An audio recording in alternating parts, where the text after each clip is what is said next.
नमस्कार। आज जो कहानी हम सुनने वाले हैं ना, वो एक बहुत ही गहरे सवाल पर सोचने को मजबूर कर देती है। कहानी है एक बिस्तर की और उसकी कीमत की। तो चलिए थोड़ा और गहराई से समझते हैं इसे। जरा सोचिए, एक आरामदायक, एकदम मुलायम बिस्तर की कीमत क्या हो सकती है?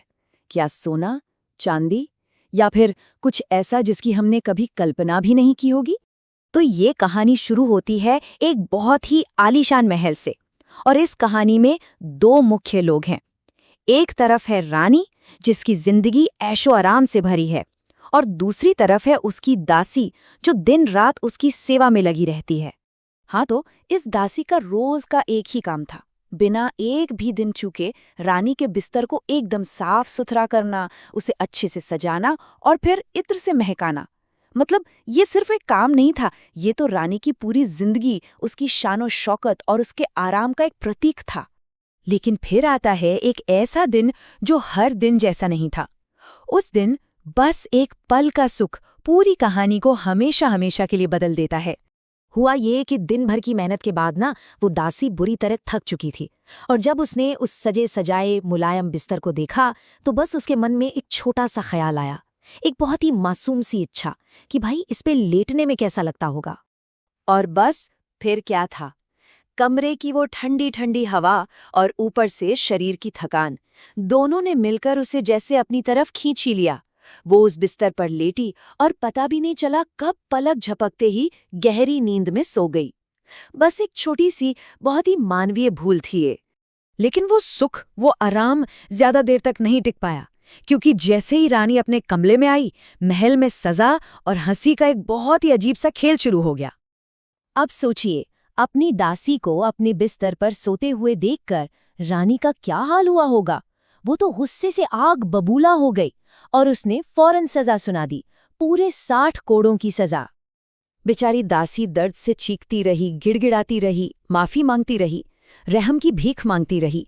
लेकिन रानी का दिल तो जैसे पत्थर का हो चुका था, वो जरा भी नहीं पसीजी। और फिर कोड़े पड़ते जा रहे थे, और तभी कुछ ऐसा हुआ जिसकी किसी ने उम्मीद नहीं की थी। दासी ने अचानक रोना बंद कर दिया और वो हंसने लगी। जी हाँ, कोड़ों के उस मार के बीच वो जोर जोर से हंसने लगी। अब रानी तो हैरान परेशान हो गई। उसका गुस्सा और भी 7वें आसमान पर पहुंच गया। उसने चिल्लाकर पूछा, तू हंस क्यों रही है? और सच पूछिए तो ये सवाल सिर्फ रानी का नहीं था, ये हम सबके मन में भी आता है ना, कि आखिर इतनी तकलीफ में कोई हंस कैसे सकता है। तो यहीं पर कहानी का सबसे गहरा पहलू सामने आता है। उस दासी की हंसी के पीछे एक बहुत बड़ी सच्चाई छिपी थी, और साथ ही छिपा था हजारों कोड़ों का डर। तो दासी ने जो जवाब दिया ना, वो सोचने वाला है। उसने हंसते हुए कहा, रानी साहिबा, मैं तो इस बिस्तर पे बस चंद पल के लिए सोई, और मुझे इसकी कीमत चुकानी पड़ी 60 कोड़ों से। आप तो हर रोज इस पर सोती हैं। जरा सोचिए, जब ऊपर वाला हिसाब करेगा तो सजा क्या होगी? शायद हजारों कोड़े। दासी के ये शब्द सिर्फ महल की दीवारों में गूंज कर नहीं रह गए।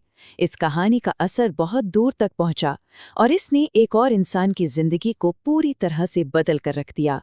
और ये बन गई एक संत की कहानी। हुआ यूं कि ये कहानी किसी ने एक बहुत ही अमीर, बहुत ही ऐशो आराम से जीने वाले एक शख्स को सुनाई।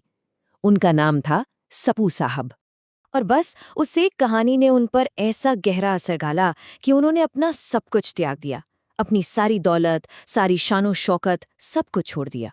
वो एक संत बन गए और आगे चलकर खटखटा बाबा के नाम से जाने गए। सोच कर देखिए, एक छोटी सी कहानी के चंद शब्दों में कितनी ज्यादा ताकत हो सकती है। तो आखिर में ये कहानी हमें एक बहुत ही जरूरी सवाल के साथ छोड़ जाती है। अगर चंद पलों के आराम की कीमत 60 कोड़े हो सकती है, तो पूरी जिंदगी भर के ऐशो आराम की असली कीमत क्या होगी? ये एक सोचने वाली बात है।